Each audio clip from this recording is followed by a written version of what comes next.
மக்களே, எங்கே இருக்கிறீர்கள்?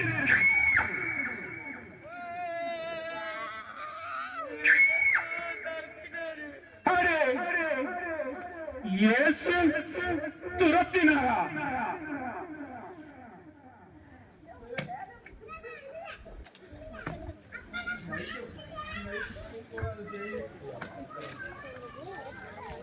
ஆதியிலே தேவன்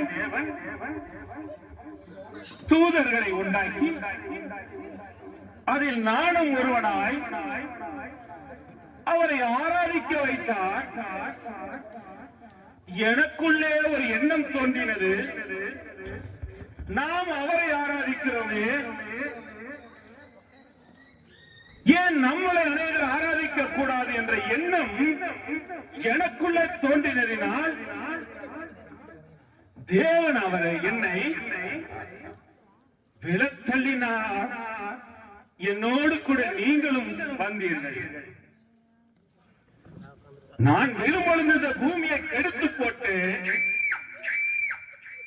ஆனாலும் தேவன் மீண்டுமாய் இந்த வானத்தையும் பூமியையும் சிருஷ்டித்து ஆதாமையும் ஏவாளையும் தன்னுடைய சாயலாக உண்டாக்கி அந்த தோட்டத்திலே கொண்டு வந்து வைத்தார். நான் இருக்க வேண்டிய இடத்தில் அவர்களா வஞ்சகமாய் காரியத்தை நல்கத்தினேன். ஏவாளை தந்திரமாய் வஞ்சகமாய் பேசி தேவனுடைய வார்த்தையை விட்டு மீறும்படியாக செய்தேன்.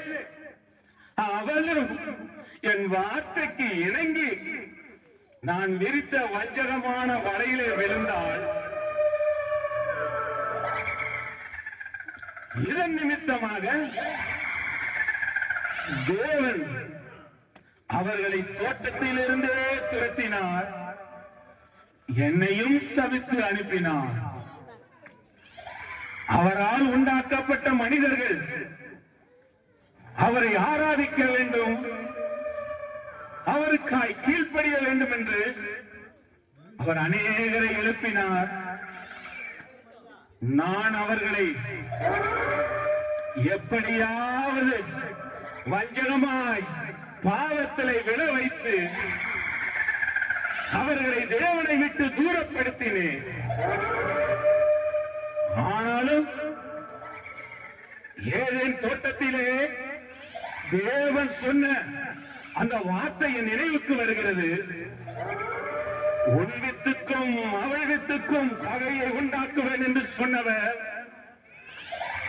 தன்னுடைய சொந்த குமாரனாகிய இயேசுவையே இந்த பூமிக்கு அனுப்பி இருக்கிறார்.